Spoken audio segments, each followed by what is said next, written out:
ఓ దిక్కు విజయ్ సర్కారు దిగ్విజయంగా దూసుకుపోతుంటే ఇంకో దిక్కు పక్క పార్టీ ఎమ్మెల్యేల జంపింగ్లు కూడా చాలైనాయి. అసెంబ్లీలో బలపరీక్ష టైంలో అన్నా డీఎంకేకి షాకిచ్చి 25 మంది ఆ పార్టీ తిరుగుబాటు ఎమ్మెల్యేలు విజయ్కి మద్దతు ఇచ్చారు. ఇప్పుడు అదే పార్టీలకెళ్ళి మరగతం కుమార్వేలు, సత్యభామ, జయకుమారు ఈ ముగ్గురు ఎమ్మెల్యేలు బాజాబ్తో బయటకు వచ్చి విజయ్ పార్టీలో షరీకయ్యారు. మేము అన్నా డీఎంకే పార్టీకి రాజీనామా చేస్తున్నాం అనుకుంటే రిజైన్ లెటర్లు తీసుకుపోయి assembly speaker JCD Prabhakar sir చేతిలో పెట్టొచ్చారు. అటెంక మంత్రి ఆదవ్ అర్జున్ ను కలిసి మీటింగ్ పెట్టుకుని టీవీకెళ్ళే చేరినట్టు చెప్పుకొచ్చారు.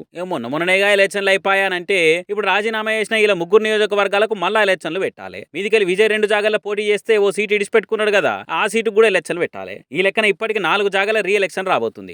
ఇక ఇది ఇట్లుంటే ఇక రేపు అన్నా డీఎంకే ఎమ్మెల్యేలు ఇంకింతమంది నేను వస్తున్నా అనుకుంటా టీవీకెళ్ళ చేరుతారని కూడా తమిళనాడు పొలిటికల్ సర్కిల్ పొట్టు తిరుగుతున్నది. కానీ చూడ్రి ఇవాళ రేపు పక్క పార్టీలకి వెళ్ళి ఎమ్మెల్యేలు వస్తున్నామనగానే వెనక ముంగట కాకుండా ముందైతే రారే అని లటక్కున గుంజుకోబట్టి పవర్లు ఉన్న పార్టీలు. అసొంటిది విజయ్ మాత్రం రాజీనామా లెటర్లు స్పీకర్కి ఇచ్చినాకనే పార్టీలు చేర్చుకొని మళ్ళా మా పార్టీ జెండాతోని మా పార్టీ గుర్తు మీద గెలుస్తారన్న నమ్మకంతో ఇసొంటి నిర్ణయం తీసుకుంటే గ్రేటే అనుకోబట్టి పక్క పార్టీల పాలిటిక్స్ కూడా చూస్తున్న ఓటర్లు.